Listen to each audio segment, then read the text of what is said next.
2010 I started teaching. 2012 they realized my existence. Okay. Kemudian dia kata, okay, jom buat test. So I taught online, mengajarlah online, tak pergi pun ke sana.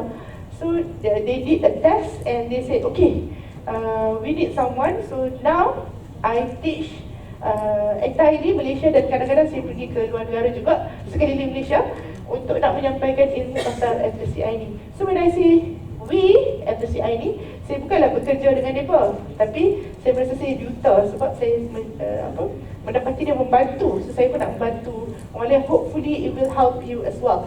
Okay? Now, saya suka meletakkan 3 step sahaja bagaimana untuk nak membuatkan proses analisis dalam Atlas.ti. Okay? Ada tak jadual ni dekat dalam slide? Ada kan? Okay? 3 sahaja. And as you can see, number 1, saya akan menyediakan data. Yang kedua, data dah ada, saya akan analyze data. Dan yang ketiga, bila dah analyze data, saya akan menyediakan laporan. Okay. Having said that, saya pun nak mendemonstrate lah. Okay. Now, kalaulah tanpa menggunakan Atlas.ti sekalipun, inilah 3 stages yang kita akan buat untuk analyze data kualitatif atau nak buat literature review. Pergi collect artikel, get ready artikel. Nombor 2, baca artikel dan fahami artikel. Yang ketiga, tulis literature review. Are you following me or not? Semua okay? Dan kalau bukan literature review, data ni, pergi buat data collection, kumpul data tu setempat, baca dan fahami data tersebut. Bila dah faham, generate report untuk kita nak menghasilkan laporan untuk findings chapter. I hope everybody is still following. So, saya pun nak mendemonstratekan dekat sini. Alright. Saja saya. Okay.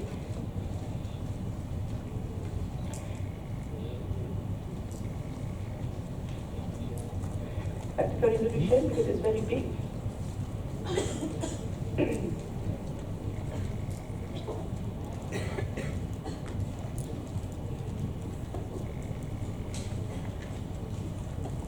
Okay, hope you can see it. Alright, so ini adalah sampel data yang saya akan pakaikan. Bukan pakaikan, yang saya akan pakai. Okay, iaitu 4 artikel daripada, okay, saya baru saja download ni. Ni ialah daripada Astro Awani, bertajuk Astro Awani. Ada preview. Okay. Keadaan jerebu punca penyakit pernafasan meningkat. Okay. Daripada berita harian, nelayan tidak ke laut akibat jerebu. Daripada Cosmo, jerebu 19 penerbangan diterjejas. Lapangan terbang antarabangsa Pulau Pinang.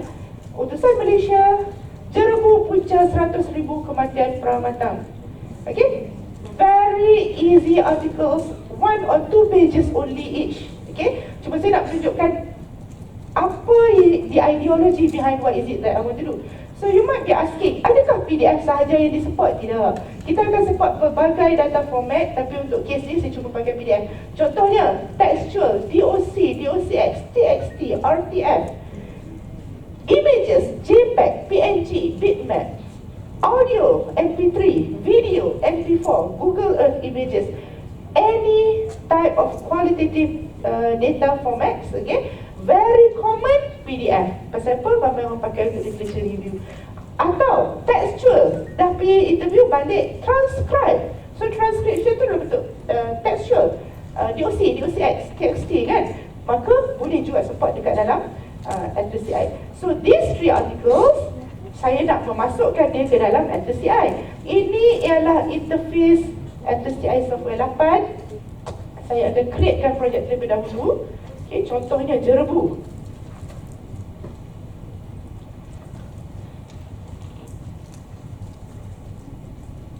Okay, jerebu. While it is opening, saya nak kembali ke sini nak menunjukkan. Okay. Mula-mula kita step 1 dulu. Kita sediakan data, kumpul data, masukkan dalam Atlas.ti project. So kumpul ni, data tu dah terkumpul dah. Sebab saya letak dia dekat dalam satu folder. Keempat-empat data ni saya sekarang nak masukkan ke dalam Atlas.ti. Of course, saya tak ajarlah macam mana kita nak pergi interview dan sebagainya kan. Okay. So data tu dah ada setempat, maka kita nak memasukkan dalam Atlas.ti dan kita nak mengumpulkan mengikut grouping contohnya. So let's go back to Atlas.ti. Okay, ini ialah nampak jelas? Okay. Interface untuk Atlas.ti tadi ialah waktu sebelum kita create project. Now saya dah create project, that's why nama dia ada kat atas ni, jerebu/Atlas.ti. Dia ada banyak heading dekat atas, okay? File, Home, Search Project, Analyze dan sebagainya. Tapi jangan risau, sekarang ni saya nak fokus kepada objek-objek yang ada dekat sebelah kiri ni terlebih dahulu. Projek jerebu ni, dia ada Explorer bar, dokumen kosong, kod kosong, memo kosong sebab saya belum addkan sebarang item terlebih lagi, okay? Saya belum add lagi, tapi saya nak add dia sekarang, okay? Dengan cara saya akan highlight ke semua 4 dokumen ni dan saya akan drag dia masuk ke dalam Atlas.ti. Okay? That document has been added. So tadi kalau dokumen kosong, sekarang dia dah jadi 4 sebab saya cuma drag and drop saja masuk ke dalam projek ini. Okay? Now, dokumen ni bila saya boleh preview dia, buka data extra one ni, dokumen yang sama yang saya tunjukkan tadi, berita harian, okay, Kosmo dan utusan Malaysia. Now, nampak tak macam mana interface kepada dokumen yang kita nak pegang ni? If you have it traditional, saya print out dokumen. Ini adalah dokumen saya, and then akan ada ruang dekat sebelah kanan di mana itulah kita nak highlight tulis belah kanan, highlight tulis belah kanan, sama juga. What you see in Atlas.ti is how you see it, how you see it traditionally. That is how you see it in Atlas.ti juga. Atlas.ti cuba untuk mengekalkan pen and paper konsep. So kalau dah kita dah biasa, kata saya ni traditional, saya faham, saya pun macam tu dulu. Traditional means, saya suka pegang benda di tangan, nampak sini ada ruang untuk saya nak tulis kat sebelah kanan dan sebagainya. Sama juga konsep dia. If you know how to do highlighting and put annotations on hard copy document, you will be able to do it in Atlas.ti as well. Okay, seperti mana? Inilah data kita, ruang kosong kat sebelah ni kita panggil margin. Margin ni akan menunjukkan sebarang kod ataupun memo yang kita nak masukkan lagi. Daripada tajuk artikel pun dah agak kan, apa yang saya cuba nak cover dekat dalam analisis ni. My research question is guided upon what are the factors of jerebu, what are the impacts of jerebu. Okay, so daripada situ 4 dokumen yang saya dah tambahkan ni, kalau ikutkan dalam jadual yang saya berikan kat sini, masukkan dalam Atlas.ti project very easy. Saya akan mengumpulkan dokumen-dokumen ini berdasarkan grouping. Kadang-kadang kita akan ada interview orang daripada school A, interview daripada school B, school C. School A ada 3 orang contohnya, kita boleh groupkan dia. Sama juga untuk literature pun, saya nak groupkan berdasarkan tahun. Sebagai contoh, okay, Astrawani dan Kosmo, mereka ini ialah artikel pada 20 hari bulan September. Okay, 20 September.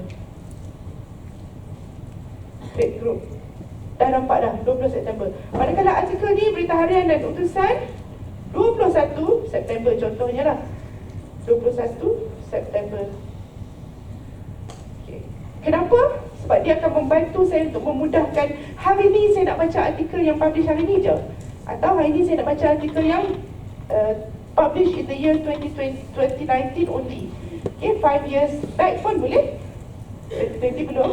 Okay, 31 September contohnya lah. Okay, alright. Now, that's very easy. Step 1 dah beda. Sebab step 1, apa yang saya nak ialah kumpul data, masukkan dalam projek Atlas.ti dan kumpulkan mengikut groups. Okay, dekat sini. Dah siap. Step yang pertama, we're moving on to the second step. Technicalnya sangat senang. Kenapa? Technical means saya boleh ajar macam mana nak right click, drag and drop, double click dan sebagainya. Tapi saya perlu terangkan untuk apa kita right click, untuk apa kita double click dan sebagainya. Kerana sekarang, poin yang penting ialah saya nak cuba untuk memahami data yang ada dekat dalam projek saya. Saya akan bermula dengan segmenting terlebih dahulu. Segmenting means highlighting. Okay? Segmenting means highlighting. Sekiranya sebelum ni kita mahir meng-highlight, dalam Atlas.ti pun kita boleh meng-highlight juga.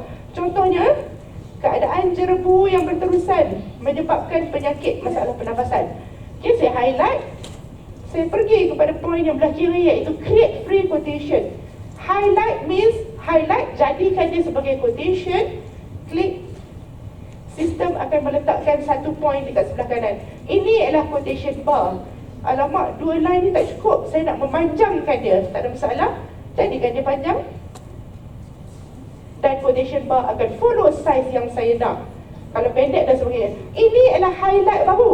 Highlight means saya menentukan satu bahagian ni adalah penting untuk research saya. Lagi sekali, saya highlight dan saya create free quotation. Okay? Sama juga kalau dekat sini gambar orang batuk, saya highlight, create free quotation. Senang, macam main-main sahaja. Pergi dokumen berikutnya, sama juga, ini gambar kapal, create free quotation. Okay? Dan yang kedua, gambar orang duduk dekat tempat jerebu, pun create free quotation. Atau wording macam ni. Now, what is it that I do? Saya sedang memberitahu kepada Atlas.ti, ini adalah segmen yang penting untuk research saya. Oleh itu saya nak highlight. Bila saya pergi ke dokumen lain, saya nak tengok, saya dah highlight belum? How do I know that? Ada bar kat tepi ni kan? These bars in the margin will indicate that I have an important section in the middle here. So sekali bila saya klik kat dia, baru dia akan keluar bahagian yang saya dah highlight tadi. Segmenting. Segmenting simply put, highlighting. You highlight. Okay? Tapi kan, saya juga nak tahu dokumen saya ni, apa benda yang terkandung dekat dalam dia. Mungkin yang ni 2 muka surat, you rasa scroll sekali dah tahu dah dia cakap mengenai benda apa. Tapi like what our friend has mentioned tadi, ada satu feature dalam Atlas.ti yang akan memudahkan kita untuk nak mencerakinkan perkataan. I can break down my words inside of my document and tells me how many times they appear. Dalam erti kata lain, saya nakkan word frequency of my document dengan cara buka dokumen tu, klik saja kepada item ini, iaitu word cloud. Okay, klik pada word cloud, dia akan terus membina satu senarai perkataan yang telah disebutkan dekat dalam artikel saya. Okay, not only that, ini adalah perkataan yang common disebut dalam artikel saya. Sebab dia cloud kan, paling banyak disebut berada kat tengah, saiz paling besar. Kurang sikit tu kat tepi-tepi dia, kurang lagi tepi-tepi. Jauh hujung ni ialah yang paling sikit sekali. Ataupun yang tak ada langsung tertulis kat tepi ni, sangat sikit lah. Okay? Dan kalau saya nak tengok perkataan nelayan berapa kali, bawa je cursor saya ke perkataan nelayan, satu nombor kecil akan appear lah, nombor 9. Jerebu berapa kali disebut? 8 kali. Laut 10 kali. Yang 9 kali. Ni baru dokumen nombor 2. Nak baca dokumen nombor 1 sekali? Jerebu banyak kali, 13 kali. Keadaan, nelayan, laut, merekodkan, Azhari pun ada, asma, datuk, kosmo, tambah kosmo lagi, jerebu lebih banyak kali disebut. Kalau yang macam yang ni kan, saya rasa macam tak relevan lah. Right click, remove from word cloud. Okay, dan kalau artikel orang putih, kan tak nampak agak-agak yang paling banyak appear. The and is off. Kita boleh remove from cloud macam tadi lah, macam saya buat kan. Okay, sebab saya tak mau, saya nak perkataan yang meaningful sahaja. Utusan Malaysia, inilah yang akan keluar jerebu. Yang artikel bahasa Malaysia banyak keluar yang lah. So you can straight away remove from cloud, remove from cloud. Okay, laut Indonesia 8 kali disebut. Penerbangan, kematian dan sebagainya. Word cloud. Now, significance, apakah pentingnya adanya word cloud ni? Dia akan memberi kita general idea what are the words frequently mentioned in your paper or in your data. Kan, kalau kita tak ada word cloud ni, macam mana kita nak tahu apa konten yang artikel kita tanpa baca betul-betul? Buka artikel tu, betul? Tengok mana perkataan yang ada flip through. Tapi sekarang you have exact calculation berapa banyak kali perkataan tu disebut dekat dalam artikel kita. Semua orang okey ke? Okey, alright. So, word cloud. Apart from word cloud, saya juga boleh buat word list. Saya ambil artikel lain lah, Cosmo. Okay, word list. Tadi word cloud, sekarang saya ambil word list. Sama juga tugas dia, kecuali word list ni dia akan membantu saya untuk membuat table. Table untuk bilangan perkataan, dia dipaparkan dalam bentuk table. Tadi sama juga, dia papar dalam bentuk cloud. Sekarang dia paparkan dalam bentuk table untuk mana memudahkan saya penerbangan 8 kali, 1 7 kali, jerebu 4 kali, lapangan terbang antarabangsa Pulau Pinang 4 kali, terjejas 3 kali contohnya. So now, daripada senarai wording ni, saya just scroll saja dan tengok yang mana yang rasa macam meaningful untuk berkaitan dengan saya. Katakanlah kita ada call article. When I refer to call article, it means download je lah artikel ni, tak tahu relevan ke tak. Buat word cloud, tak muncul pun keyword yang kita nak. Contohnya lah kan. Okay. So dia akan memberikan kita a general idea what are the words used and relevant for us. Next, kembali pada slide. Kita dah buat segmenting. Kita buat word crunch dan word cloud dan word list. Okay. Now, seterusnya pengekodan.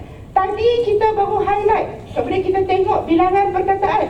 Sekarang kita nak start tagging dia dengan certain label. So what is coding? Dalam bahasa Malaysia, pengekodan. Dalam bahasa orang putih, coding. What is coding? Is tagging or labeling. Dalam kalau buka buku research methodology kan, these words are used interchangeably. Coding, labeling, tagging. What is it? Kita highlight. Tadi highlight saja. Highlight. Sekarang highlight, labelkan. Highlight, labelkan, highlight, labelkan. Kalau kita tak konsisten, sekali kita highlight, kita akan tulis highlight position in Malaysia. Esok baca artikel lain pula, highlight Malaysian position. Sama kan? Tapi perkataan lain dah. Tapi sekarang dalam Atlas.ti kita boleh buat pengekodan, okay, secara deduktif, induktif atau autocode. Ingat lagi tak deduktif dan induktif? Deductive is when you have the priori concepts in your mind.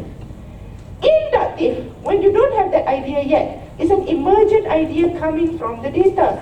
So katakanlah kita dah ada idea, contohnya, apakah yang menyebabkan berlaku jerebu? Saya akan bagi tahu kepada Atlas.ti dalam bentuk kod. Kod ni saya yang create berdasarkan pengalaman saya, pembacaan saya, discussion saya. Baca berita, baca Facebook. Dulu baca berita lah, tunggu berita pukul 8 malam atau beli sup khabar. Tapi sekarang tunggu je kat Facebook, orang akan share kan? Share. So, what are the reasons for jerebu? Faktor pembakaran. Another factor, angin. What? Lagi faktor, kurang penguasaan. Kerajaan kata jangan buat pembakaran terbuka, tapi orang buat juga pembakaran terbuka. Kawan-kawan ni tak masuk jail pun. Contohnya lah kan, so orang buat je lah benda tu. Mungkin dapat penalti, kalau kena tangkap, nasib tak baik, kena pergi. Contohnya. So, these three, pembakaran, angin kuat dan kurang penguasaan, maka saya letakkan dia dalam bentuk codes. Dia dah appear dekat sini. Saya ada 4 dokumen dan 3 kod. Kod ni datang daripada dokumen mana satu? Saya tak tahulah, sebab saya baru nak start baca betul. Okay, I know that these 3. Mungkin tak daripada 3 ni, saya baca-baca data, alamak ada 2 je, satu tu tak ada. Mungkin tak? Mungkin, yes. Mungkin tak saya baca ni tiba-tiba ada faktor keempat dan faktor kelima? Mungkin juga. Okay, oleh itu, saya pun mulalah buat sebab dia deduktif kan. Saya dah bagi tahu awal, saya pun bacalah artikel ni. Artikel ni mengatakan, nelayan tidak ke laut akibat jerebu. Saya ambil artikel keputusan belum lagi tadi. Jerebu punca ni kecil sangat, besarkan sikit.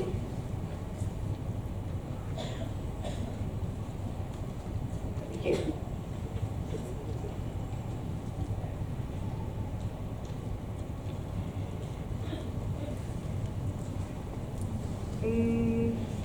Okay. Kebakaran hutan yang berlaku tahun lalu. Okay. Highlight. Ini patutnya duduk bawah mana?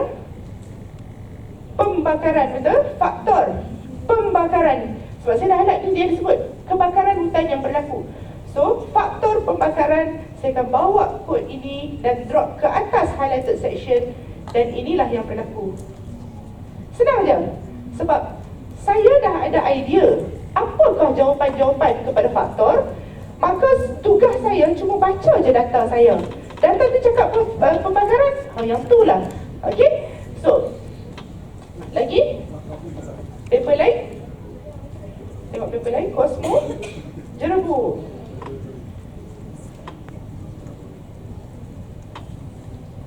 Oh, satu musuh je. Artikel lain, number 1, Awali.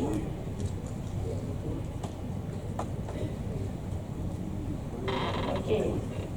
Kebakaran lagi. Kebakaran tanah gambut. Kebakaran.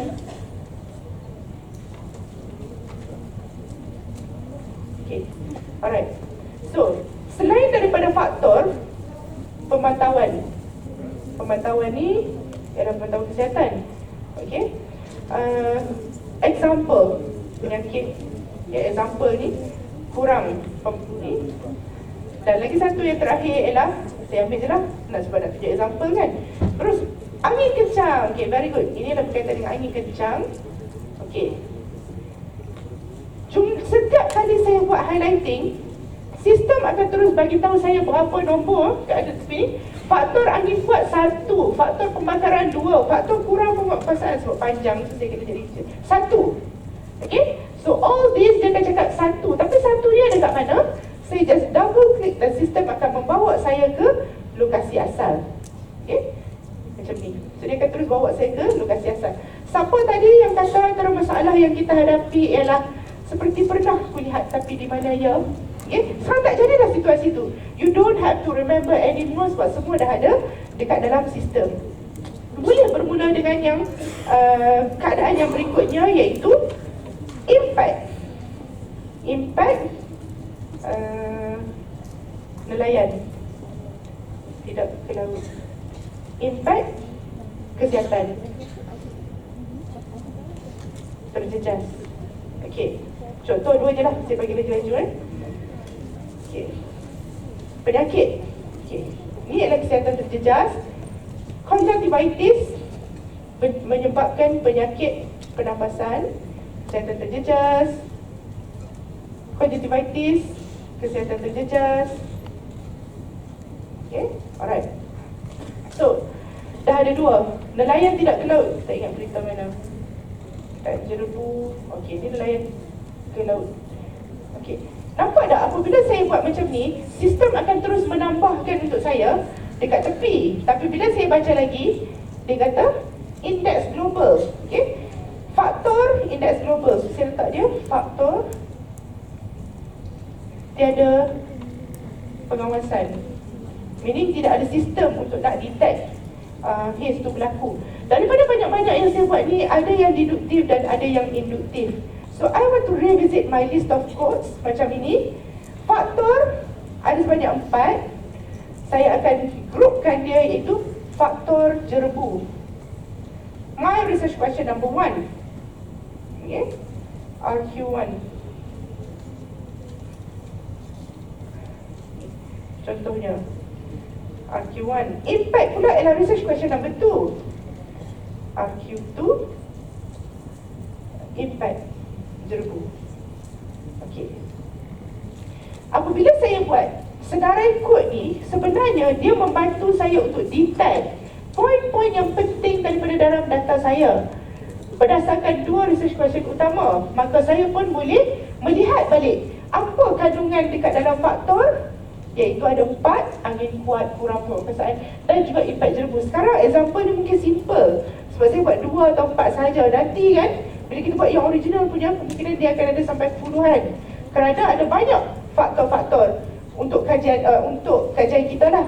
Alright. Now, seterusnya pengekodan autocode. Okay, artikel yang saya ada, saya nak buka satu artikel berita harian. Dekat sini saya nak tengok Cosmo. Putusan Malaysia. Okay. Kenapa saya buat macam tu? Kerana ada banyak perkataan. Okey, besarkan dia sikit. Okay. Macam ni. Artikel yang ada ni dia ada banyak sebut perkataan ni kan. Saya nak mencari perkataan jerebu dekat dalam artikel saya ataupun dalam data saya, dan saya nak tahu konteks dia telah digunakan. Maka saya nak cari satu perkataan jerebu, ayat yang menyebut perkataan jerebu. Kalau kita dah biasa dengan Ctrl F, kan? Ctrl F adalah untuk cari, to find. Sekarang saya tak nak cari saja. Saya nak codekan automatik ayat yang mengandungi perkataan jerebu dalam artikel ni ataupun dekat dalam data kita. So saya akan pergi kepada menu auto coding, mencari perkataan jerebu, ignore case, tak kisah huruf besar atau kecil, dan saya akan codekan dia dengan perkataan jerebu. Okay. Saya nak highlight ayat. So essentially, apa arahan yang saya bagi ni? Saya nak Atlas.ti mencari perkataan jerebu, tak kisah huruf besar ataupun kecil, dan meng-highlight. Saya nak minta Atlas.ti tu highlight ayat yang mengandungi perkataan jerebu dan tolong codekan dengan nama kod jerebu. Okay, let's take a look. Start. So Atlas.ti akan meng-highlight ayat yang pertama kepada saya yang mengandungi perkataan jerebu. Oh, saya rasa ni title of the document, tak penting. Saya akan skip ayat. Ayat ni macam penting. Saya akan codekan dia. So Atlas akan code dan bawa saya kepada ayat yang berikutnya. Ni ayat ni rasa macam penting. Penting, saya akan klik untuk code. Contohnya, so auto coding akan complete. Sekarang saya tak perlu pergi one by one. It will find for me all the sentences containing that keyword, and from that keyword I want to code it accordingly menggunakan keyword saya sendiri. So saya tak payah pergi one by one tadi. Jerebu ada 3. Ayat yang pertama, ayat yang kedua, dan ayat yang ketiga. Are you okay? Untuk artikel 20 surat okey lah kan? Kalau artikel yang 100 surat, data yang 20 transkrip tempoh kita, now dia akan bawa kita one by one. Okay, next saya nak sharekan daripada pengekodan yang kita dah buat ni. Maka saya nak generate report. Report yang saya nak buat daripada 4 artikel ni boleh dalam pelbagai format. Format yang pertama kita namakan dia sebagai output visual. Okay, dalam bentuk visual, pergi kepada code manager tadi yang saya dah masukkan ni. Apakah faktor-faktor jerebu? So saya nak mengeluarkan jawapan ini dalam bentuk visual, open network.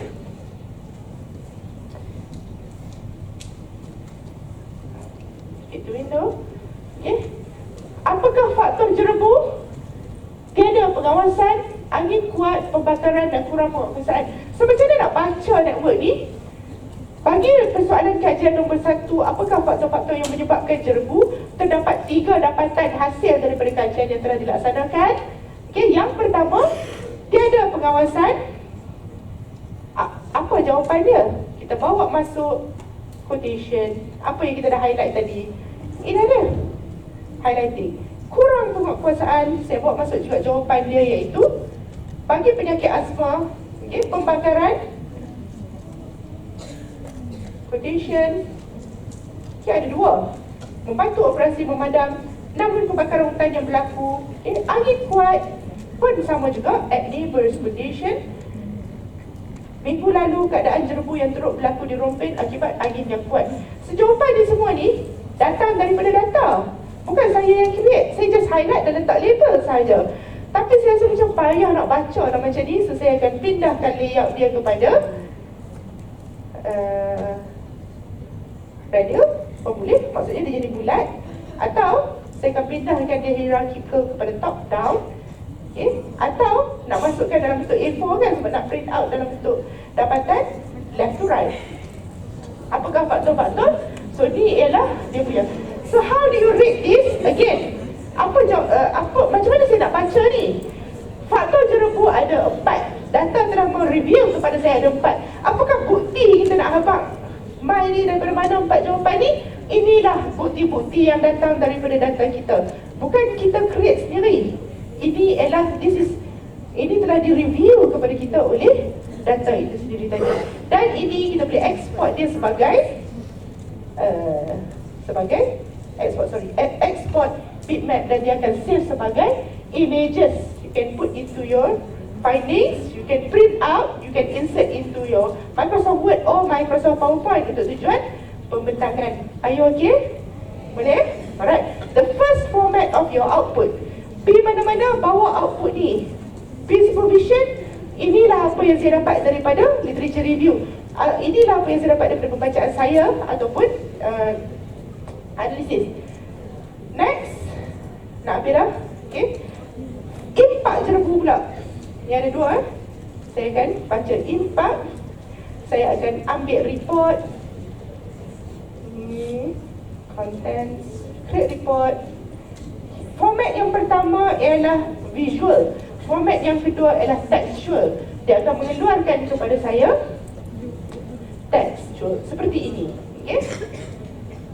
Impact kesihatan terjejas. Besarkan dia sikit. Projek jerbu, selected quotes. Impact kesihatan terjejas. Apakah impact-impactnya? Kerajaan yang pertama kesihatan dan yang kedua nelayan tidak ke laut. And saya juga boleh tahu daripada mana artikel ni datang. Artikel nombor 1, Astro Awani. Okay. Can you imagine kalau saya kalaulah saya meletakkan dia dalam nama dokumen nombor 1, dia jadi nombor 1 lah. Kalau saya letak Astro Awani, dia akan keluar Astro Awani. Save, saya boleh save dia dalam bentuk Word ataupun PDF. Okay. Word ataupun Word je boleh. Word ataupun PDF, ada dua format. Dan saya biasanya akan save dalam Word. Sebab apa, saya nak edit lagi lepas tu dokumen apa yang telah disebut. So what is it that I do just now? Output yang saya buat ni adalah sebenarnya gambar rajah yang saya lukis awal-awal. 4 data, kemudian ada output belah kanan kan. Semua yang saya dah highlight, saya boleh output dia dalam bentuk yang tadi, yang belah kanan tadi. Ini ialah dia dan telah digrupkan berdasarkan tema-tema yang saya telah identify. Last kali ialah output numerical. This is the last section. Ialah untuk saya meletakkan daripada dokumen mana yang berkata kod-kod tertentu. Okay. Alright. So close. I can create this anytime. Okay. Analyze code document table. Saya nak tahu faktor-faktor ni datang daripada dokumen mana satu. Okay, dokumen 1, 2, 3, 4. Essentially, saya akan mendapat something macam ni. Dia akan beritahu kepada saya, Astro Awani ada 2 faktor yang telah dinyatakan. Berita harian ada 2 faktor juga. Cosmo tidak ada langsung bercakap ini faktor. Utusan Malaysia telah menerangkan pasal satu saja faktor pembakaran. And in total how many? So from this table you will know responden ataupun peserta kajian yang mana satu yang telah memberikan maklumat paling banyak berkaitan dengan kod yang mana satu, dan kod yang mana yang paling appeal sekali untuk responden yang mana satu. Sebagai contoh, adakah semua orang okey lagi ni? Tak ada habis lagi soalan. Okey.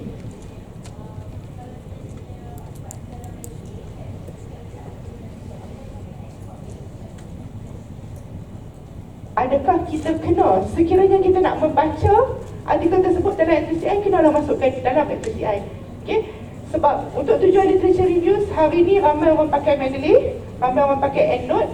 So artikel-artikel dekat dalam Mendeley atau EndNote, if you want to read it and make full use of the features yang saya dah tunjukkan tadi, then kena export dia masuk ke dalam Atlas.ti. Ada button khusus dekat dalam Mendeley untuk kita nak export dia dalam bentuk XML untuk kita import masuk Atlas.ti, tapi masa tidak mengizinkan saya untuk nak demonstrate dia itu. Tak dengar. Okey.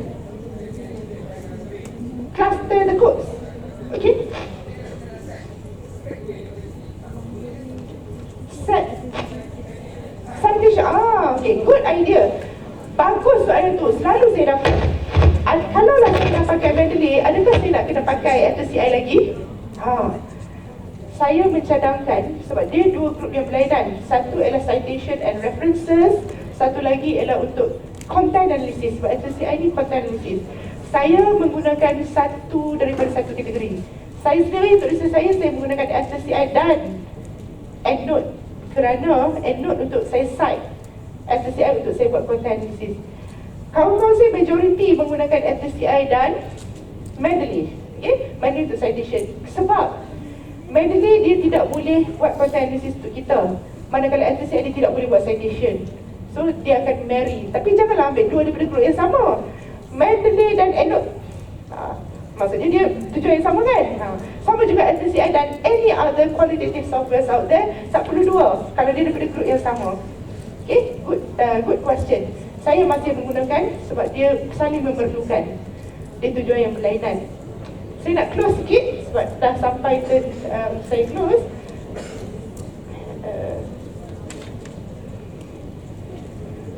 Sila lawati laman web kita di www.atlas.ti.com. Okay, ini adalah laman web kita. Dan tadi juga saya ada cakap sikit pasal cloud kan, version yang terkini.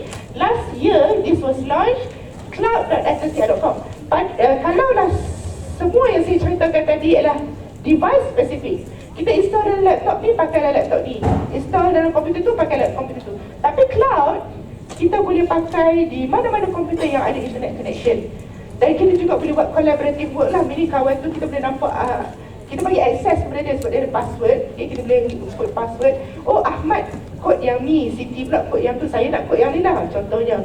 Alright, at the moment they are adding more features sebab cloud ni baru, banyak lagi benda yang akan ditambah.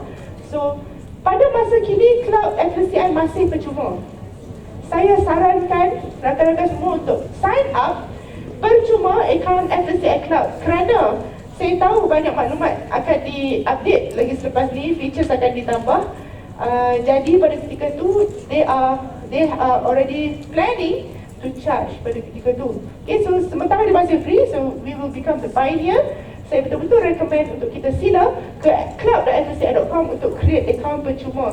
Okay, pakai tak pakai belakang cerita, kalau pakai lagi bagus. Okay, semua yang saya cerita tadi ada, tapi dia limited sebab dia masih develop lah untuk yang ini. Apart from that, saya juga menjemput kita untuk masuk ke group Atlas.ti Researchers. Okay, facebook.com/group/Atlas.ti Researchers. Di sini kita ada ramai penyelidik yang menggunakan Atlas.ti, tak semestinya kualitatif, but we also have minority international trainers. Okay, daripada US, Madrid, Jerman pun ada. So sekiranya ada sharing dalam bahasa, soalan-soalan dalam bahasa English, they will be able to respond. But if you ask in Malay, saya lah yang tukang-tukang yang akan respond dekat dalam sini. Okay, itu sahaja perkongsian saya pada hari ini. Ada soalan? Belum saya nak explain kata, jom berjumpa dalam bingkil. Ya, silakan. Sorry? Boleh untuk literature review, but for quantitative analysis tak boleh, because it's a qualitative software.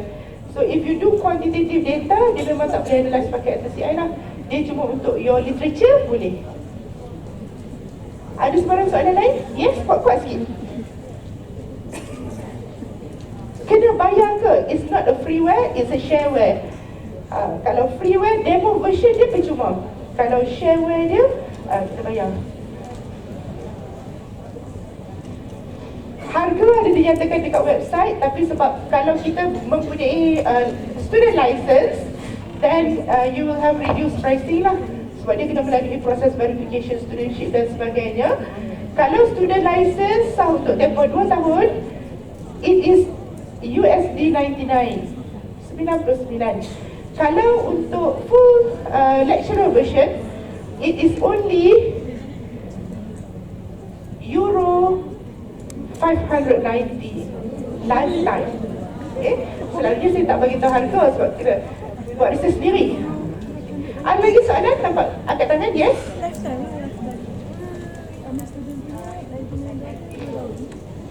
Very interesting question. Saya agak-agak lah kan tanya, apa beza di antara Atlas.ti dan NVivo? They belong to the same group of qualitative data analysis. Different company, different interface, different features, but they can do exactly the same thing. So if your university provides any of these software, just go for it. Okay? Of course, they come with different learning curves, different trainers, different support as well. Okay, tapi semua sama. So if you Google, you cannot get an answer from me because I'm part of the Atlas.ti training team. But if you Google, you can get neutral answer from people. Make sure it's neutral lah. Jangan ambil yang Atlas.ti.com kan. Jangan ambil edugo.com juga. Sila kena ke yang neutral lah. Any user forum dan sebagainya. They each have their own strengths and weaknesses. Ada lagi soalan? Tak ada soalan? Yes, kuat-kuat sikit.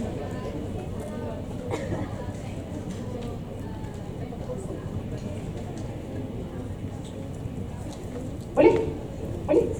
Request for a new installer, activate using the existing license key. Sebab one key can be active on 2 computers. So, if you want to upgrade to a third computer, uninstall the from the first computer. Okay, so saya minta maaf untuk sebarang kekurangan dalam pembintangan saya, dan saya berharap sebarang feedback boleh diberikan untuk penambahbaikan, dan sekiranya ada sebarang soalan lagi lepas ni dijemput untuk dalam grup, dan juga keep be in contact with the secretariat. Okay, right. Assalamualaikum warahmatullahi wabarakatuh.